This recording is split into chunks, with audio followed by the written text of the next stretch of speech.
Okay, this is my final sketch after cleaning it on paper. Now, I will start by gridding it using guides. So, first of all, press Ctrl R to activate the ruler, Command R for Mac users. Now, I'll drag a horizontal guide and align it with one line of my sketch. The color of the guide is not clear enough, let's change it to red. Go to Edit, then go to Preferences, and then click on Guides and Rules. Click on the color, change it to red, then press OK.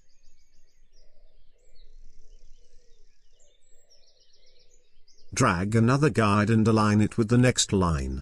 This size of the space between the two guides will be the spacing of all our logo elements. Now drag another horizontal guide and place it here. This spacing will be the thickness of all our logo elements.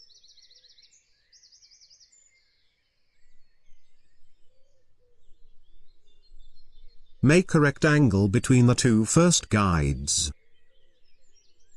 Then fill it with black. Make another rectangle between the second two guides. We will use them to measure the rest of the logo elements.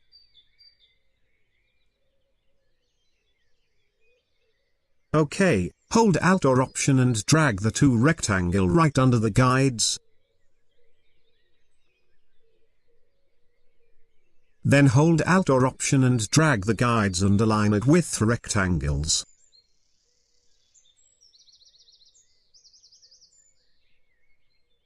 Again, drag the rectangles under the guides.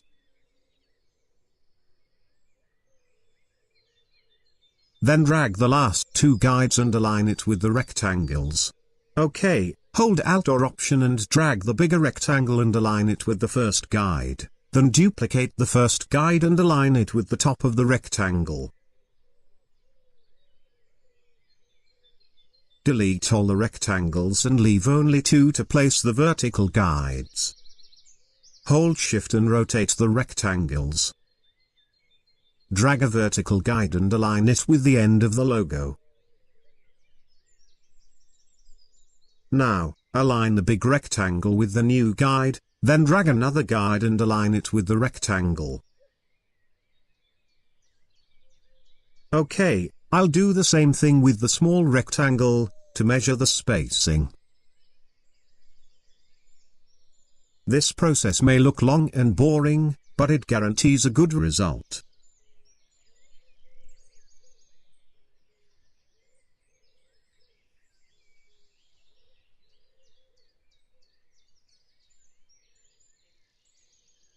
Drag another vertical guide and align it with the head.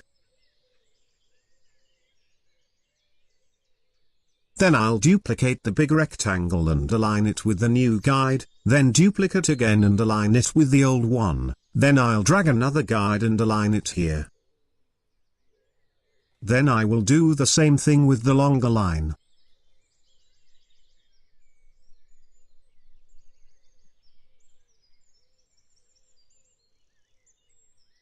Now, delete all rectangles. I'll drag another guide and align it with the top of the head.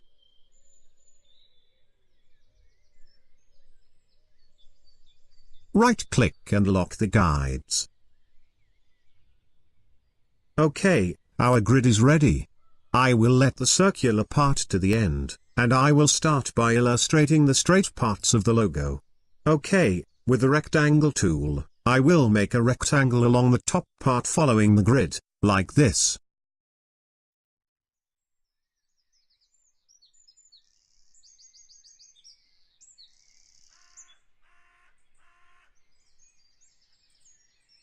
Hold Alt or Option, then drag the rectangle to the next line of the logo, then stretch it from left until it fits the grid. Hold Alt or Option and drag it again and place it here. Duplicate it again, and place it on the final part of the logo, then stretch it to meet the grid. OK, with the ellipse tool, hold Shift and click on this corner, then drag, until the circle fits the head roundness in the sketch. Swipe the fill to stroke to see the sketch, everything looks OK. hold Shift and select the circle with the rectangle, then with the shape builder, hold Alt or Option, and click on the corner to take it off.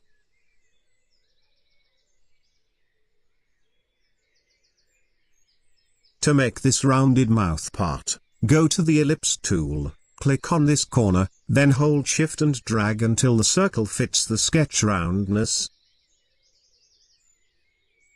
Then make a line aligned with the rectangle and the circle. Select everything, then with the shape builder click on the negative space to make it a shape.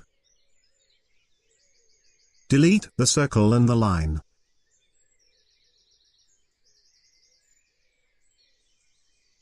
Then with the eyedropper tool, pick the fill color. Hold Shift, and select the new shape with the rectangle, then go to the Pathfinder and click Unite.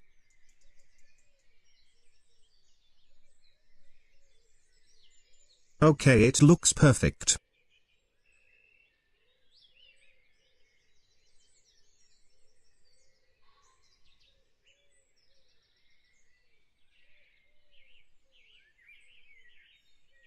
Now, click in this corner, hold Shift and drag to make a circle that meets the top corner.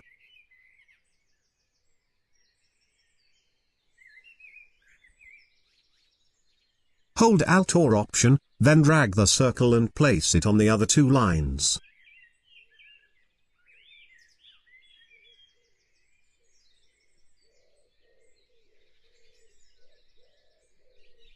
OK, select the circle with the rectangle. Then with the shape builder tool, hold Alt or Option and click on the corner to take it off. Repeat the same process for the other lines.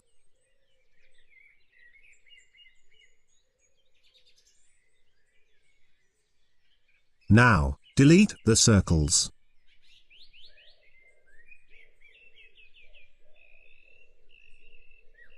Now, we will make the circular part. With the ellipse tool, hold Shift, then click on this corner, then drag until the circle meets this guide. Select the circle with the two rectangles.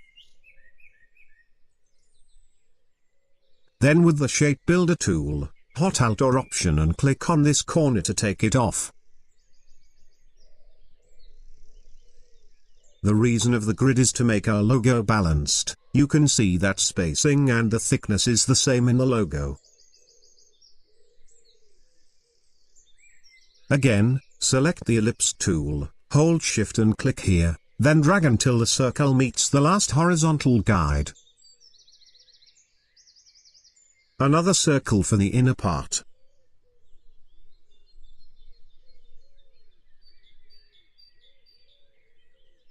Now, select the two circles with the top part and the bottom part of the logo.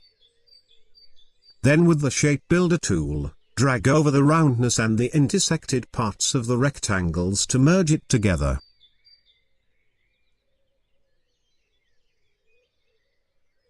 Now, take off the corners and the useless parts of the circles.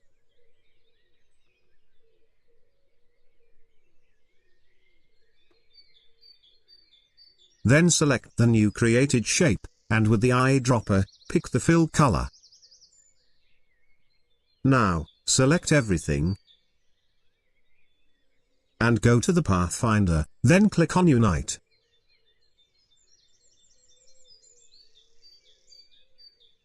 Okay, so far so good.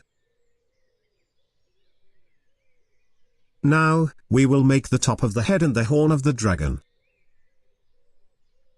Let's drag another guide here. With the ellipse tool, hold Shift and click on this corner, then drag until the circle fits the round part of the sketch. Select everything, then from the Pathfinder, click on Unite.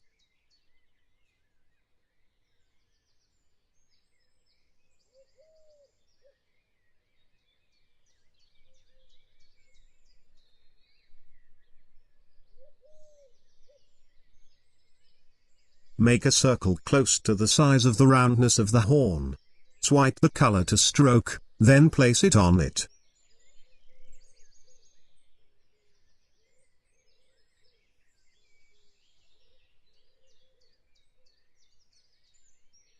Now, increase the size until it be thick enough.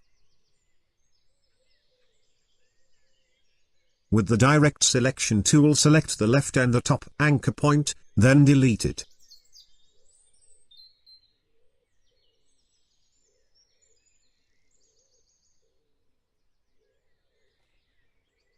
Now, with the width tool, click on the top anchor point and drag to make the line thin.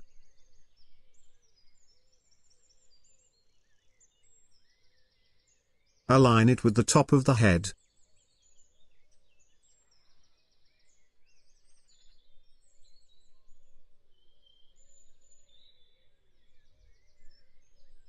Then go to Object, and click on Expand Appearance.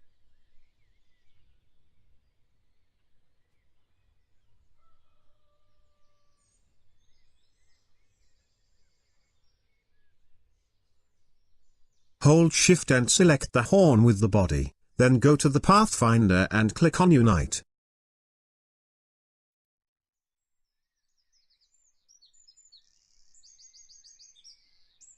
Now we will make this roundness.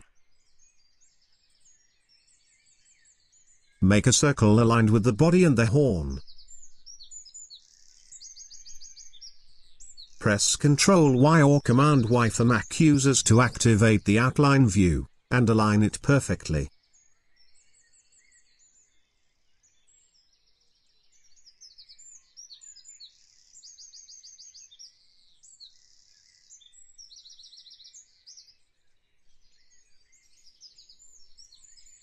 Hold Shift and select the circle with the body, and with the Shape Builder, click on the negative space to turn a shape. Delete the circle. Then select everything, and from the Pathfinder, click on Unite. OK, everything is done.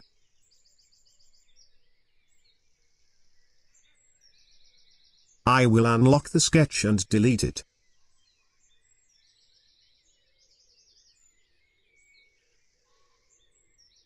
Our logo looks so balanced now.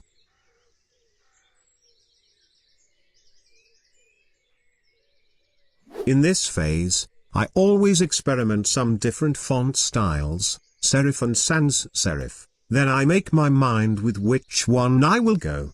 Let's write the logo name. Make it bigger.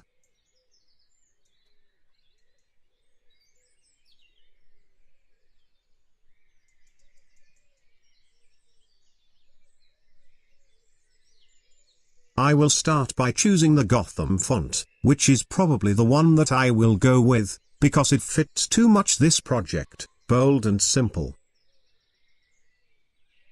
I'll make the second name lighter to make some contrast, then I'll decrease the size, and increase the tracking to make it wider.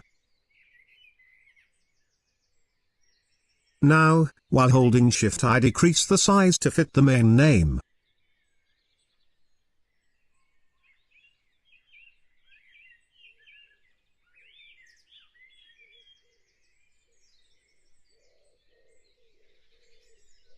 Now I bring the logo icon, then I increase the size.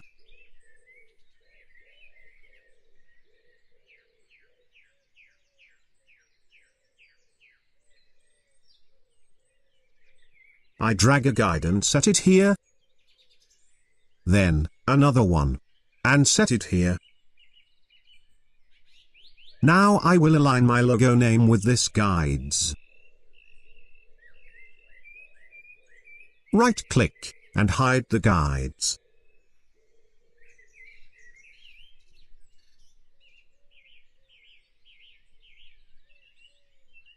Now, I duplicate the logo, and try to apply some other fonts to it.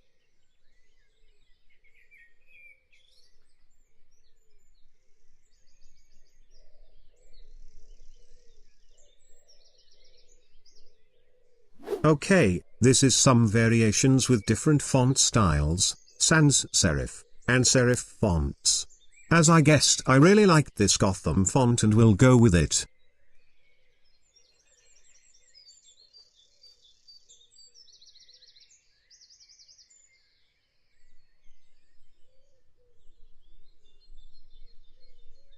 Right-click on the text and turn it to outline.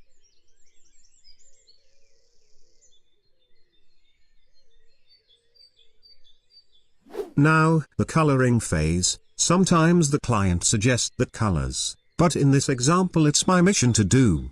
Adobe Color CC is a good place to find specific color palettes. You can go to Explore, then search for any colors you like.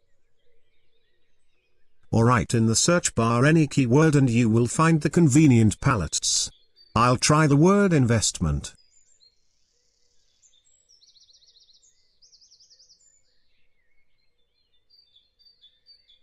Let's try the word dragon.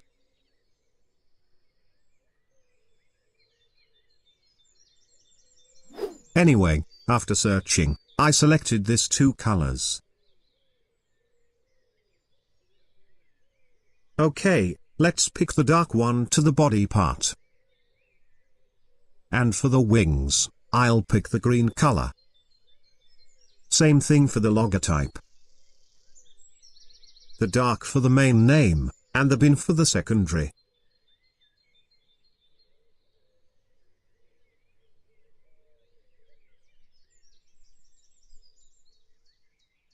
Now, I'll duplicate it and make some variations.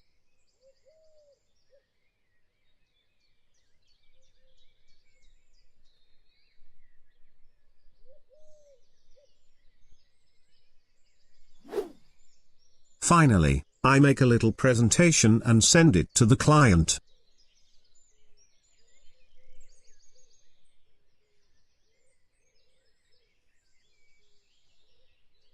Thank you for your attention. I hope I helped you with this video, so don't forget to comment with the most valuable information you find it. Push the like button, and subscribe if you didn't yet. See you in another video.